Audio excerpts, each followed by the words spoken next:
Bonjour à tous et bienvenue dans cette nouvelle vidéo. Aujourd'hui on va essayer d'exploiter les données qui ont été fournies par Météo France en tant que Open Data depuis peu de temps.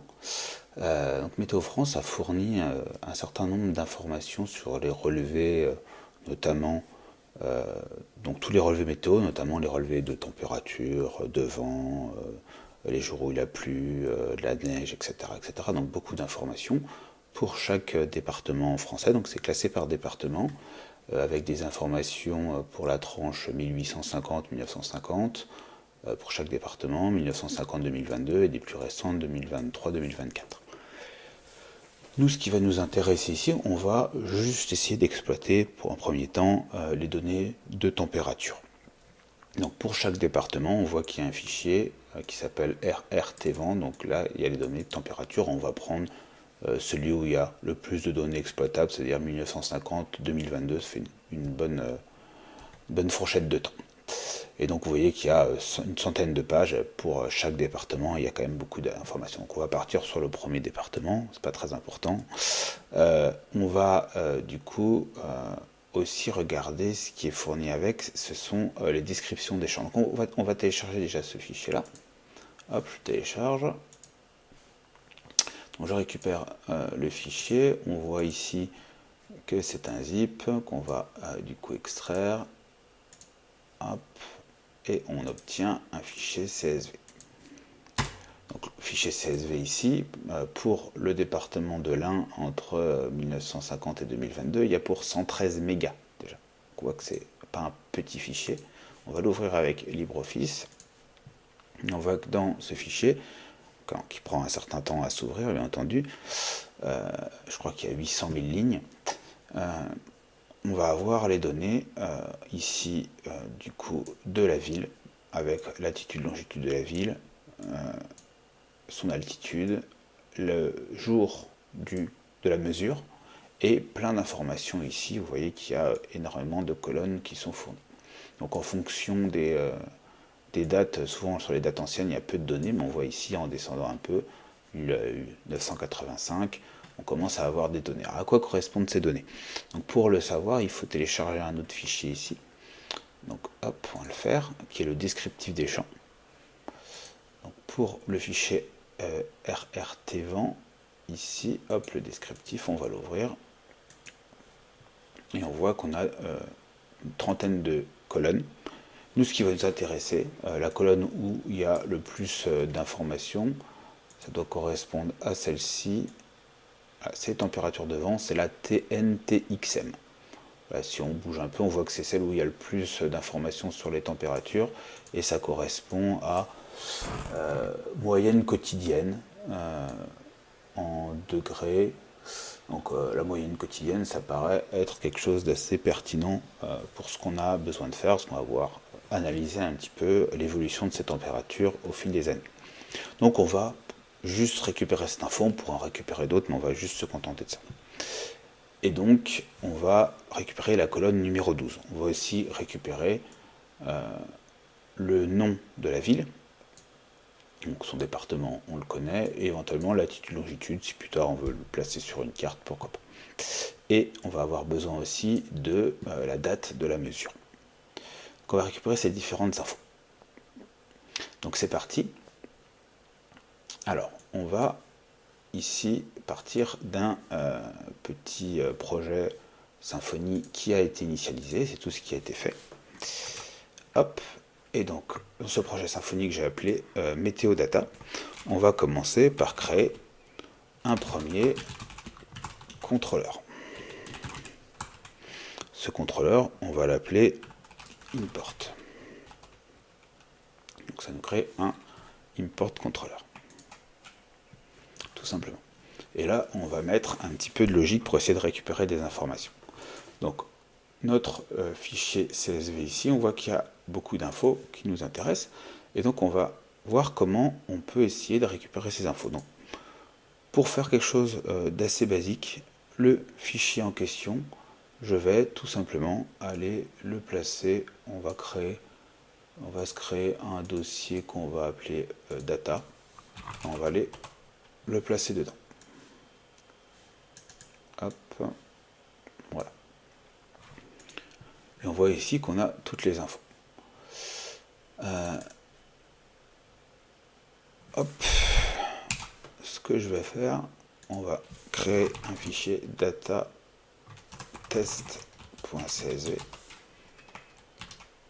et on va mettre beaucoup moins d'informations. Je vais mettre que 10 lignes, que ça soit un peu plus rapide.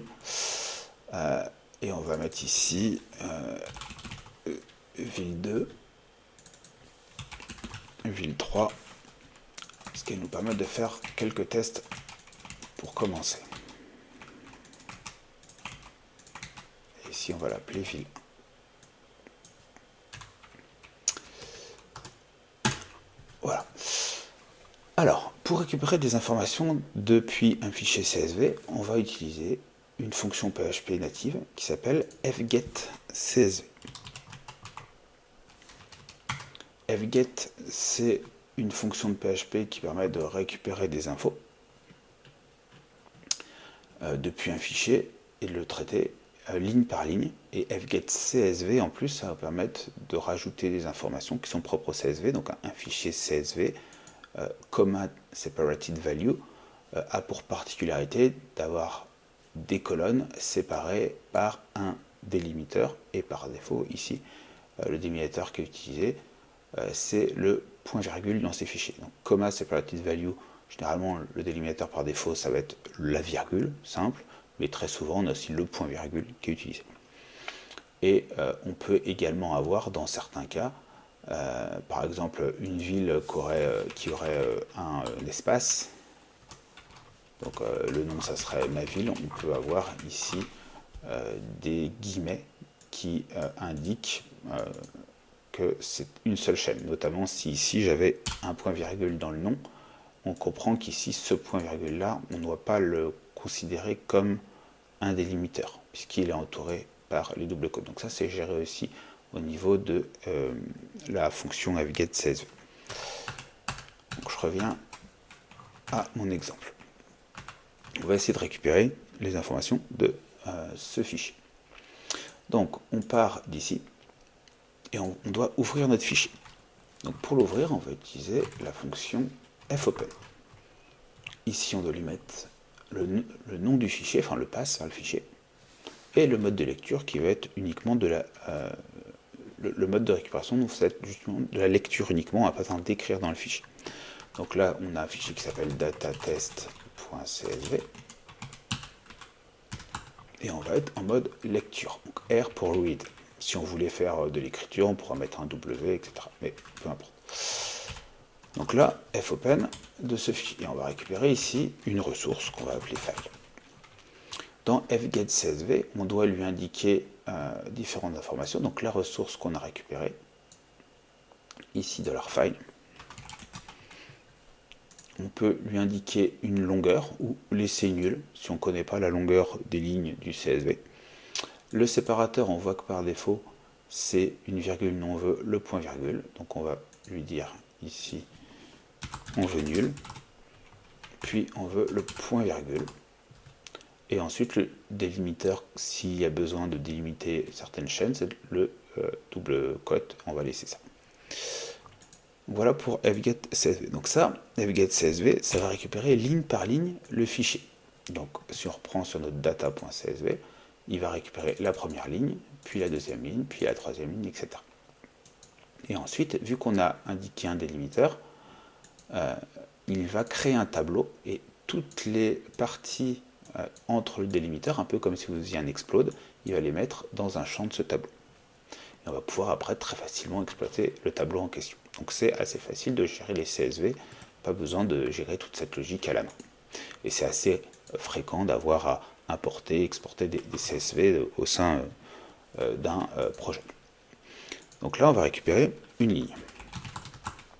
On va voir un peu ce que ça donne. Ici, si je fais un DD de $line, hop, et que je lance ma route /import. Donc là, je vais lancer mon serveur, donc Symfony serve. Et là, je devrais lancer ça, et je vais chercher la route /import, et je devrais avoir une jolie erreur normalement. Voilà. il me dit impossible d'ouvrir data.test.csv. C'est normal puisque mon fichier datatest, il ne se trouve pas au même endroit que contrôleur, il se trouve dans un dossier data. Donc, ce que je vais lui dire ici, hop, on va partir de dire, on va remonter d'un niveau, on va aller dans data et data.csv. Et là on arrive à l'ouvrir et tout de suite on voit qu'on récupère bien chaque information de la première ligne. Alors la première ligne, c'est ma ligne d'en-tête. Donc on va récupérer ces infos là. Et on voit que chaque info, il a récupéré le délimiteur, il a fait un explode là-dessus, en gros, et on retrouve bien nos différentes informations. On voit qu'on a beaucoup d'informations sur cette première ligne. On a 55 types d'informations. Et donc du coup, à partir de ça, nous on ne veut pas la première ligne, ça ne nous intéresse pas. Ce qui est intéressant ici, c'est si je refais un deuxième fget.csv et que j'actualise, on voit que j'ai pas les mêmes infos. Et si j'en fais une troisième, j'ai encore des infos différentes. Là on voit pas la différence, je vais en faire quelques-unes, hop, on voit qu'on a ici des infos qui changent. Parce qu'à chaque fois qu'on fait un fget.csv, il va avancer d'une ligne finalement dans le fichier file qu'il a récupéré. Donc ce qu'on veut faire, nous, c'est qu'on veut boucler sur toutes les lignes. Mais on veut ignorer la ligne d'en-tête qui ne nous intéresse pas. Et donc on va faire un petit coup de fget pour commencer. Ça va avancer notre fichier d'une ligne. Et puis ensuite, on va pouvoir boucler dessus. Et on aura ignoré les en-têtes. Et donc on va récupérer toutes les lignes. Donc pour ça, on va faire un while. La particularité de fget.csv, c'est que ça renvoie ça renvoie la ligne. Et une fois qu'il n'a plus de ligne, qu'il arrive au bout, il renvoie false. Donc, tant que ma ligne est vraie, donc on va faire ça. Tant que ça, c'est égal à false. Donc là, quand on utilise cette syntaxe, alors j'aime pas trop utiliser cette syntaxe, on pourra le déporter dans une autre variable, mais ça pourrait aller assez vite. Ici, on obtient déjà l'affectation de fget dans line, et ensuite il évalue cette affectation. Donc là, il récupère la valeur, il le met dans line. On va pouvoir exploiter line en dessous, parce que ça sera affecté dedans. Mais si jamais line vaut false, et ben on va sortir de notre while. Et ici, on va lui faire un coup de dump de notre line. Sachant que line ici, ça va être un tableau à chaque fois. Hop. Donc là, on va avoir tac tac tac, et là, il nous renvoie false. Alors, parce qu'il nous affiche certainement. Hop, là j'ai un DD qui traîne, c'est pour ça. Donc là je suis sur rapport et on a pas d'infos. Donc là il rentre pas dedans. Qu'est-ce que j'ai mal fait? fget.csv. Tant que c'est différent de false. Ah, c'est mieux. Et là on voit que j'ai trop. Donc là c'est le résultat de ma ligne. Ok. Hop, que je fasse pas de bêtises. Donc là, c'est le résultat. J'ai dû... Ah voilà, il fallait des petites parenthèses en plus. Donc, j'ai bien mes différentes lignes au fur et à mesure qui apparaissent ici dans mes dumps. On est bon, on a bien récupéré tout ça. Donc, ici, on pourrait s'amuser à afficher nos différentes données. Nous, ce qui va nous intéresser, c'est principalement un certain nombre de colonnes. Donc on a vu que ce qui était intéressant pour nous, c'était, si je reprends ce fichier-là, qui est le descriptif des champs, ce qui va nous intéresser, hop, tant que ça s'ouvre, c'est les informations sur le nom de la commune, latitude, longitude, la date du prélèvement, et également, du coup, la température. Hop, je vais voir avec ça. Donc, on va réutiliser le nom, donc c'est-à-dire l'information de la colonne 2, donc dans mon tableau ça va être la clé numéro 1, la clé numéro 2, la clé numéro 3 déjà. Donc on va récupérer ça. On va dire que city name, c'est line 1. Ensuite, city, donc on va mettre juste latitude, c'est line 2. Je dis pas de bêtises. Voilà, longitude, c'est la 3.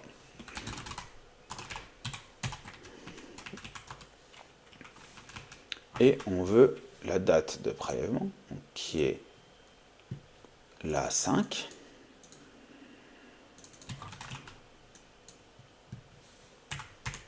Et on va aussi vouloir récupérer cette fameuse température qui va être la colonne 12.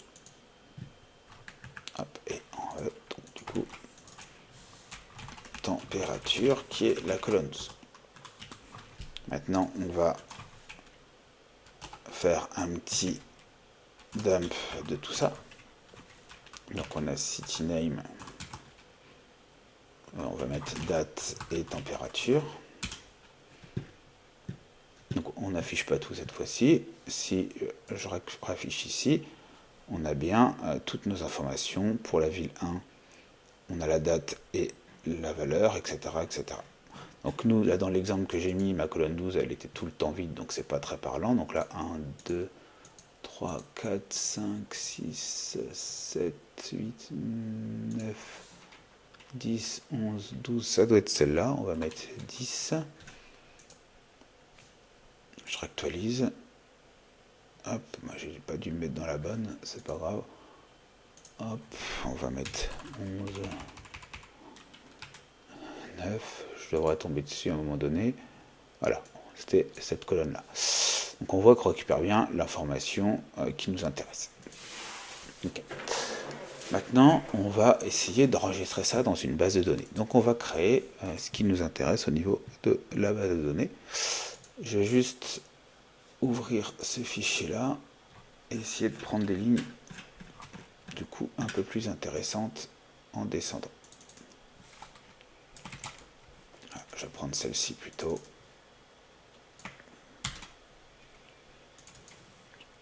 Et je vais donc ici l'appeler ville 1.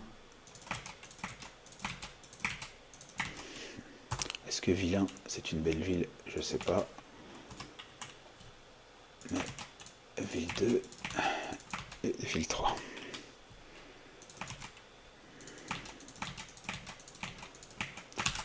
Ok, alors on est reparti. Ici, on a un peu plus d'infos normalement. Voilà, on a bien des températures à chaque fois. Ça sera un peu mieux. Donc on va essayer d'enregistrer ça en base de données. Donc ici, on va créer notre base de données. On va faire un coup de Symfony console make entity. On va créer l'entité. Hop. Make entity. Hop. City. Donc city, on va avoir un nom. Ensuite, on va avoir un float pour la latitude. Donc latitude, hop, c'est un float. Ensuite, on a la longitude, c'est un float. Et on va avoir également on peut mettre le département qui va être un string de 3 de long. Je laisse en string, parce qu'on peut avoir un 0 devant, ou une lettre éventuellement. Hop, on va laisser ça. Donc. Alors, on revient ici. Notre city, ici, on va faire un new city. Donc, $city égale new city. Et on va faire city set name, c'est égal à city name. On peut les chaîner. Hop. Set latitude, c'est latitude. Set longitude, longitude. Et set département, pour l'instant, on va lui mettre que c'est 0. Hop. Voilà. Quelque chose de très simple. Bien entendu, il faudrait créer un service et faire des choses beaucoup plus découpées. Hein. Là, je mets tout dans le contrôleur pour aller vite, pour vous montrer un peu l'utilisation de fget-csv. Mais déjà, on enregistre des choses dans notre objet city. Et donc, on va ici utiliser le Entity Manager Interface pour fetcher en base. pour Flush en base. Entity Manager interface. On récupère notre objet Entity Manager. Et donc là, on va faire un coup de persist de city et un coup de flush. Ok. Ici, on va faire un Symfony console make migration.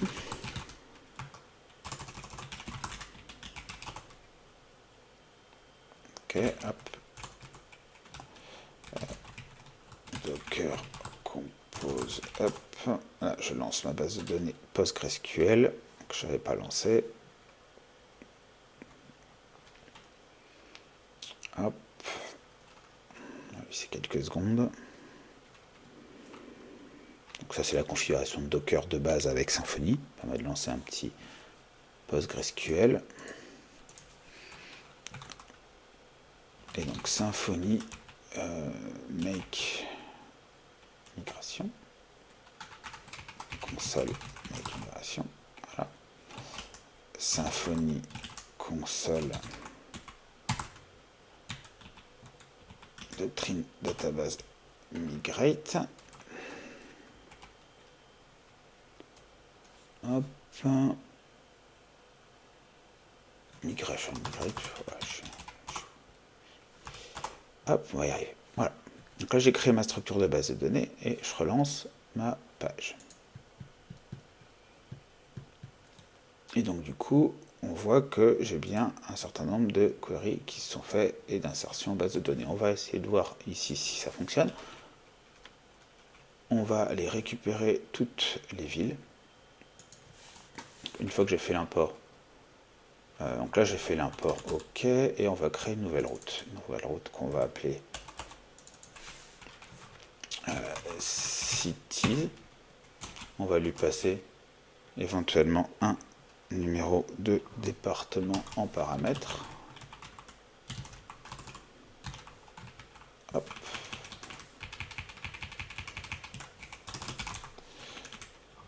Et ici on va, donc là celle-ci je vais l'appeler import et l'autre index. Je vais lui passer plutôt un city repository. Et donc city repository, je vais faire un find by department. Ça va être $department que j'aurai récupéré ici en paramètres.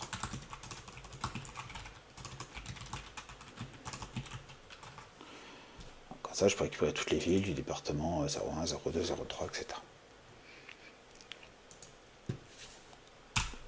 Donc là, je récupère des cities.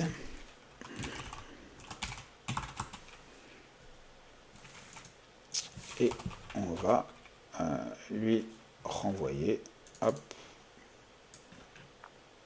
ici, dans index, on va lui renvoyer cities.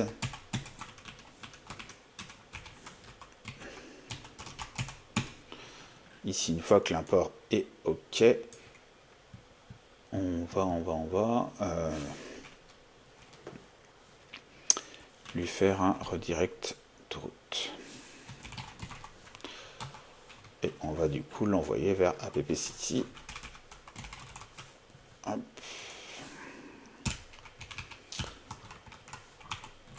Avec department qui est égal à $department. Hop. Ici, on va lui mettre $department. Et ici, on va pour l'instant le fixer en dur. On pourra éventuellement mettre un paramètre plus tard si on veut. Si on avait plusieurs fichiers de plusieurs départements. Ok. Alors, on est parti. On va relancer du coup un import. Et il nous renvoie bien vers ici, cities. Quand on va dans le template, je ne l'ai pas mis à jour. On voit qu'ici, j'ai ce que génère Symfony par défaut. Donc, liste des villes. Et on va boucler sur ces villes. For city in cities.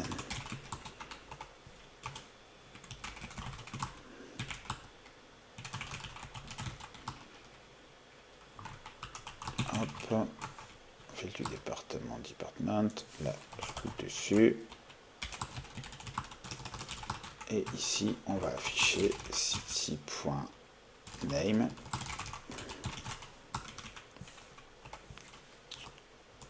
Et c'est tout pour le moment. Alors, on a juste à lui repasser ici le département.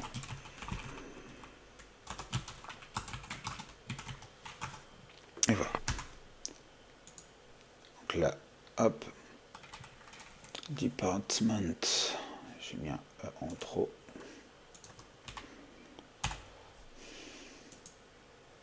Et on a bien toutes nos villes. Donc là, j'ai bien ville 1, ville 2, ville 3, etc. Donc on est bien. On voit par contre qu'on a ville 1, ville 1, ville 1, ville 1, ville 2, ville 2, ville 2. Donc en fait, là, ce qu'on a fait, c'est qu'à chaque tour, chaque nouvelle ligne, j'ai créé une nouvelle city. Alors, c'est pas tout à fait ce que je veux. Je crée une nouvelle city à chaque fois que je rencontre une nouvelle ville, et pas à chaque fois qu'elle est recitée dans mon fichier.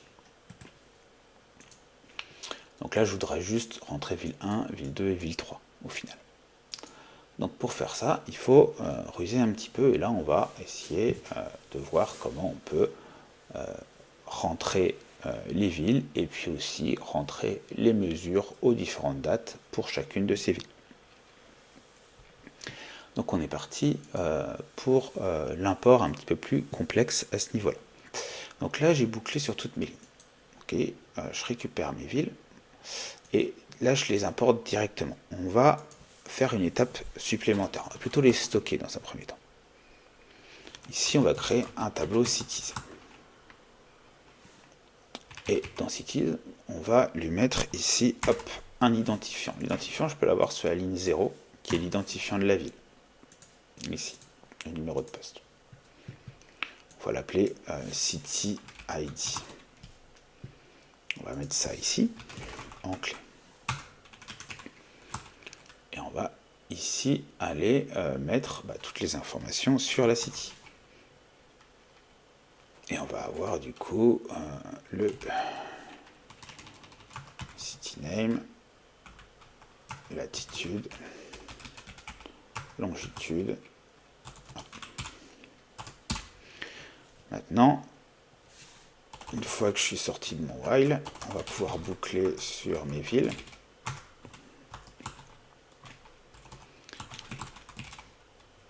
Hop. Et là, pour chacune des villes, on va pouvoir recréer donc city 0 pour le nom, city 1 pour la latitude, city 2 ici, et le département on l'avait stocké.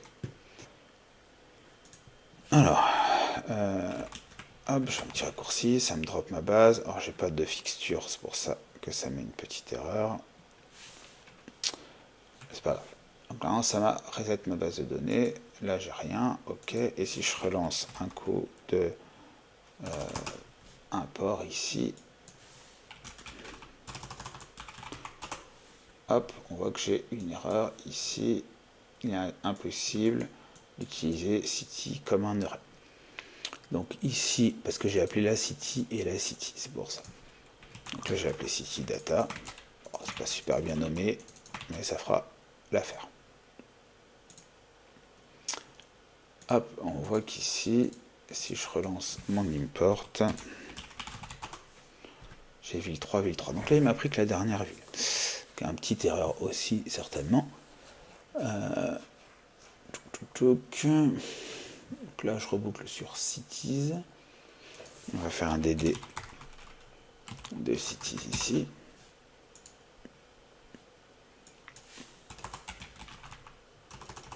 Hop. Et on voit que je récupère qu'une seule ville.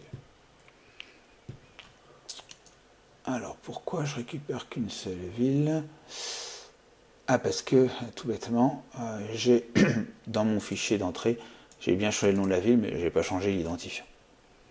Donc on a juste ça à faire ici. La ville 2, je vais hop, lui mettre un autre identifiant, et la ville 3, encore un autre, comme ça, on sera bien. Je reset ma base, et je relance l'import ici, en enlevant mon DD. On a bien ville 1, ville 2, ville 3, on est. Donc là, on a réussi à récupérer les informations sur nos villes. C'est très bien. On voit aussi, hein, si on voulait l'afficher, que pour chaque ville, on pourra le mettre ici dans un UL. Et ici dans un LI. Hop.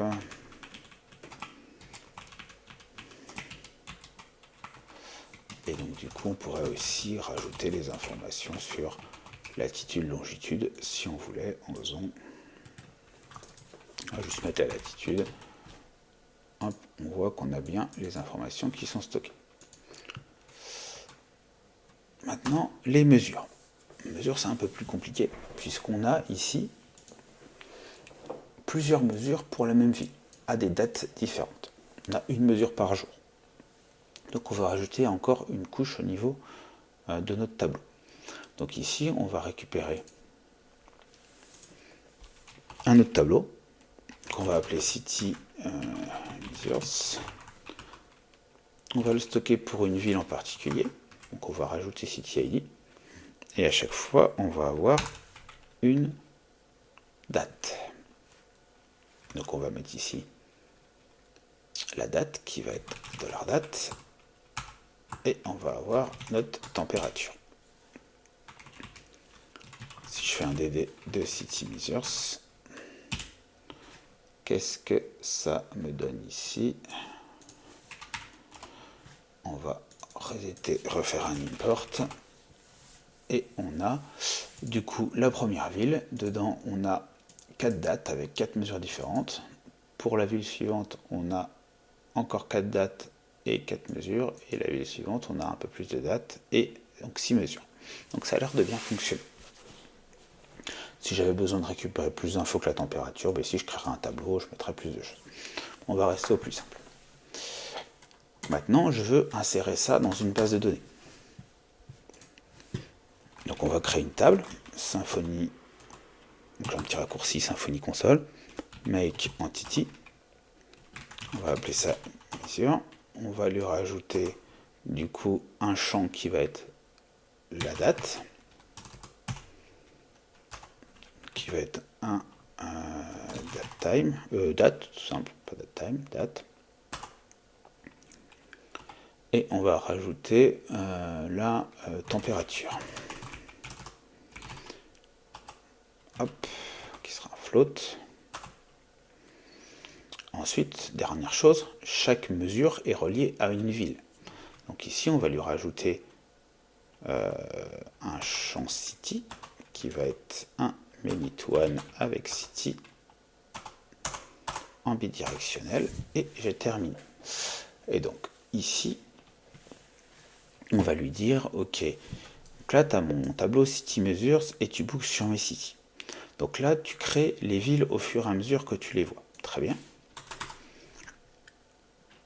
Maintenant, le flush, on n'est pas obligé de le faire à l'intérieur de la boucle parce qu'il fait à chaque tour, on peut le faire en dehors. Mais également, une fois qu'il a créé une ville, on va essayer d'aller récupérer les mesures de cette ville qui sont stockées ici dans City Measures. Donc on va faire un for each. City Measures avec l'ID City ID qu'on aura récupéré ici. Pour l'instant, on ne l'a pas exploité, mais si on fait comme ça, on voit que c'est la même chose pour les deux. Donc là, on a sur Cities un ID que je récupère ici, je le réutilise là. Donc je vais utiliser le sous-tableau de mesure pour la ville en question. Et on a as On va avoir date et température, tout simplement. On va se créer mesure égale new mesure. Sur cette mesure, je lui setais une date. C'est un new date time.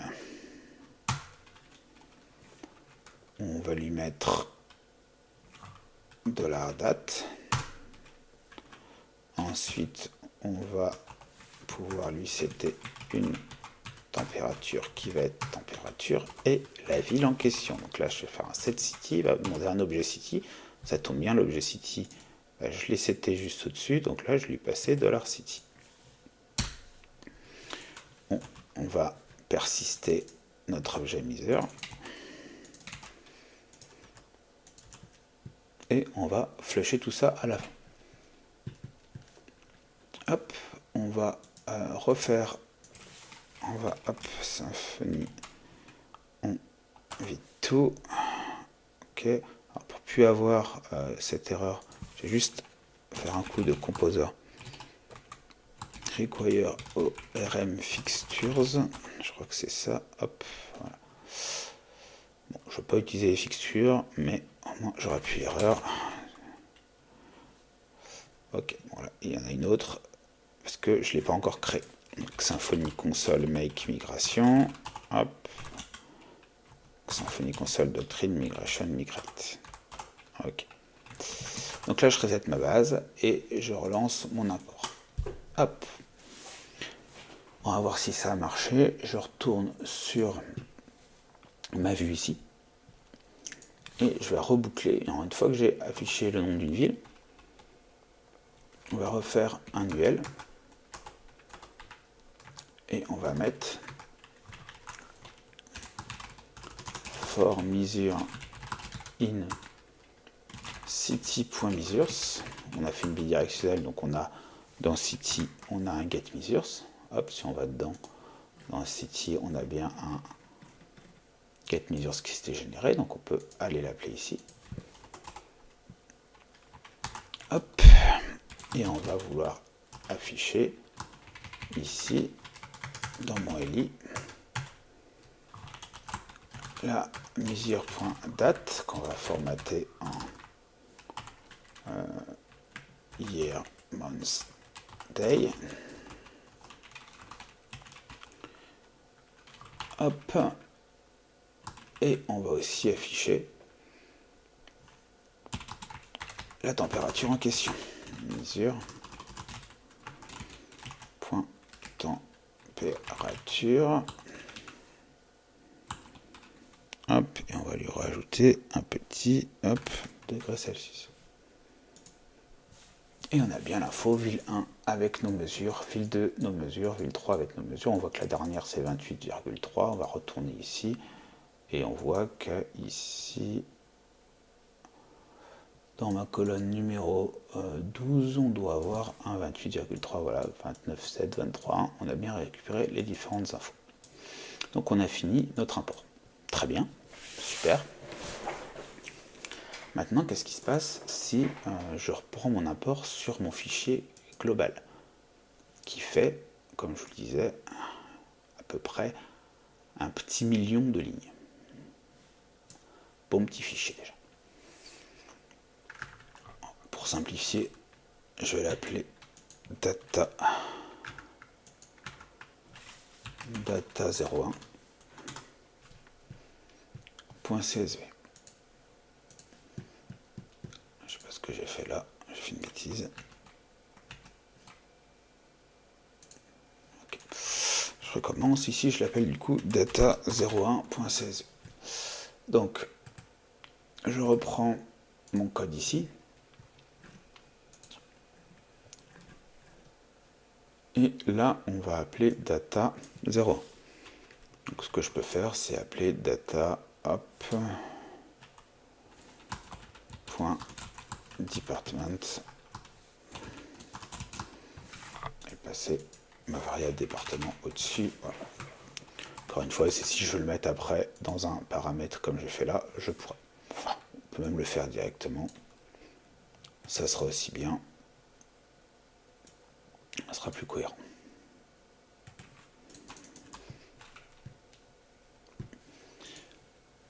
Et on va les récupérer pour que ça vaille le coup.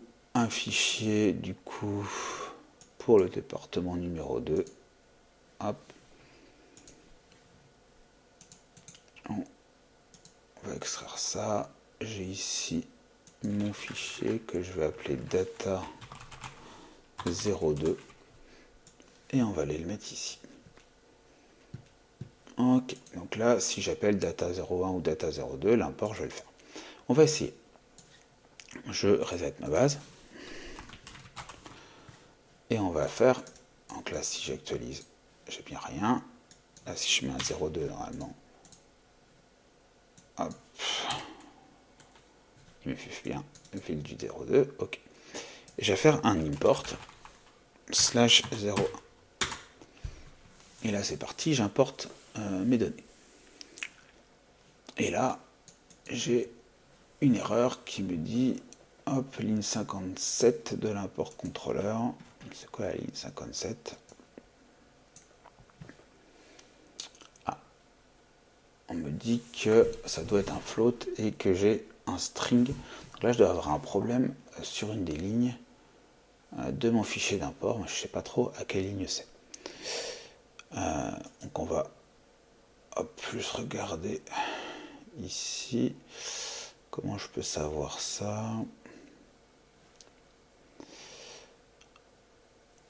Bon, on va essayer de voir si je force un float, est-ce que j'ai toujours le problème? Je reset et c'est parti. Donc là je relance. C'était pas ce type d'erreur que je voulais vous montrer. Ce que je vais vous montrer, c'est que là, je scanne toutes les lignes. À chaque ligne, je le stocke dans un tableau. Et pour chaque partie du tableau, on va aller persister l'objet par doctrine pour au final aller le flush. Et vu que j'ai 1 million de lignes, c'est très lent. Tellement lent qu'à un moment donné, je pense que le script il va planter. Et donc là, on arrive sur un deuxième point important, c'est comment gérer des CSV qui sont très gros et qu'on veut essayer d'importer. Donc là, ici, on voit qu'il y a un maximum de 30 secondes qui est effectué. Donc déjà, ce qu'on voudrait voir, c'est quelle est la partie qui est lente. Est-ce que c'est l'enregistrement en base de données? Petit spoil, c'est ça. Ou est-ce que c'est la récupération du fichier par fgetCSV en lui-même? Pour ça, on va juste faire un petit coup de microtime. On va faire date, microtime. Microtime, ça permet d'avoir une date précise. Hop, parce que je le veux comme un float, donc je mets true.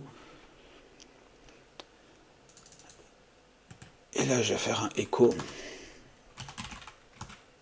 de un nouveau microtime moins l'ancien.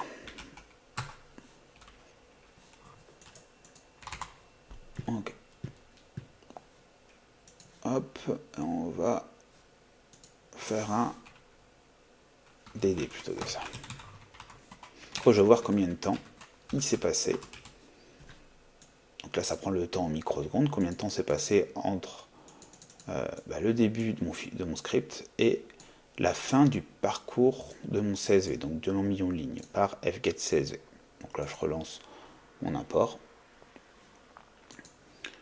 Et normalement, si tout se passe bien, on voit que ça m'a pris 4 secondes 69 pour parser mon million de lignes.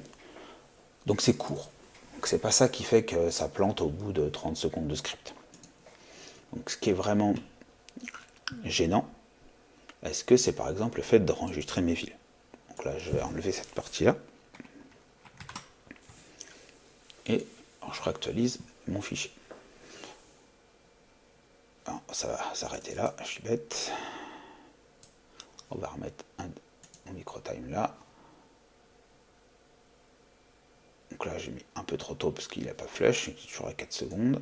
Ça n'a pas changé, je le mets après le flush. Donc là il aura enregistré en base de données. Et on voit qu'il met 4 minutes 3. Donc là si je vais sur City 01, c'était pas ça, c'était Cities.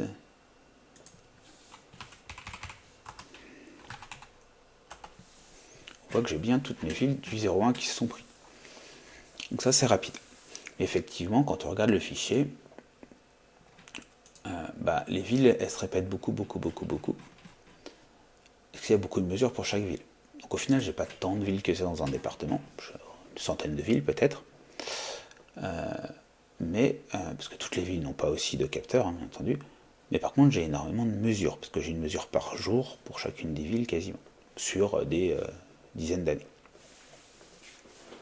Donc c'est bien la partie ici, récupération des mesures qui va prendre beaucoup de temps. Ça c'est la plupart de mes lignes. Donc comment gérer ce problème? Donc il y a plusieurs solutions pour gérer ça. Une des solutions, ça va être d'essayer de faire des persistes et des flushs à petite dose. Ce qu'il y a, c'est qu'à chaque fois qu'on persiste, ça devient énorme avant qu'on flush et qu'il libère un petit peu tout ce qu'il a persisté. Donc une solution, ça pourrait être, ok, tous les 1000 mesures, tu flushes. D'accord, donc on pourrait faire un truc du genre $i++, donc part de $i égale 0. Et on va lui mettre ici if $i modulo 1000. Donc si on est à un multiple de 1000, dans ces cas-là, on va lui faire un coup de flush. Et puis une fois qu'on termine, si on n'était pas un modulo 1000 et qu'il en reste, il reflushera un coup à la fin. On va essayer de voir ce que ça donne. Je vide ma base et je refais un import. Et on lance ça. Donc là, ça va prendre beaucoup de temps et ça va peut-être finir par planter aussi. Mais l'astuce de faire par petits batchs comme ça, généralement, ça permet de libérer la mémoire et de faire en sorte que notre script va tourner. Et ça n'empêche pas le script d'être quand même très long. Donc là, j'attends, hein, ça avance. On voit déjà que tout à l'heure, je pense que ça avait déjà planté quand on était à ce niveau-là. Je ne sais pas si on va aller jusqu'au bout. Non, on voit qu'il plante aussi. Après, on peut essayer de moduler, de mettre 5000 peut-être, 5000 par 5000, ou essayer de jouer là-dessus pour essayer de faire passer un petit peu les choses, mais après, il faut tâtonner. Mais on voit que on va arriver rapidement à un certain nombre de problèmes quand même. Alors, si je vais sur Cities 01, on voit quand même que tout ce qui est passé, à chaque fois qu'il a fait un flush, il a quand même inséré en base de données. Donc tout à l'heure, on avait 0 résultat parce qu'on n'était pas arrivé jusqu'au flush. Là, on a quand même réussi à enregistrer un certain nombre d'informations. Bon, pas beaucoup, apparemment, je suis resté bloqué à la première ville. Bon, c'est pas une solution qui va fonctionner. Mais on voit l'idée, on a moyen de essayer de libérer la mémoire et d'avancer comme ça, petite étape par petite étape. On va réussir tâtonnant à trouver une solution. Mais ça reste très lent, et surtout, pendant cette phase très lente, on voit que le navigateur, je vais essayer en mettant 10 000, on va essayer, pendant que je fais cet import ici, mon navigateur est complètement bloqué. On voit que ça tourne, et je ne peux rien faire d'autre.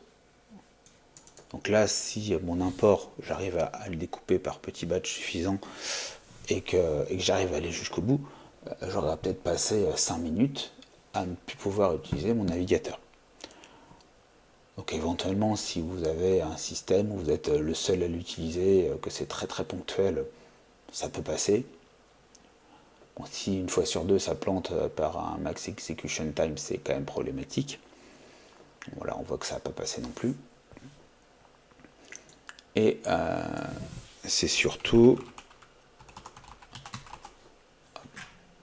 J'en ai un peu plus là quand même, j'ai l'impression, mais bon, ça reste pas folichon. On voit surtout que ça bloque totalement le navigateur, et si vous avez un utilisateur, c'est pas possible de laisser comme ça le navigateur bloqué pendant des minutes et des minutes. Éventuellement, on peut essayer de mettre un message d'attente, l'utilisateur il va fermer son navigateur, il va penser que ça a planté au bout d'un moment. Donc, c'est pas la bonne stratégie. Et on va essayer de voir dans la prochaine vidéo comment on peut essayer de faire en sorte que cette insertion en base de données qui est très lente se fasse en tâche de fond sans empêcher le navigateur l'utilisateur de faire autre chose dans son navigateur.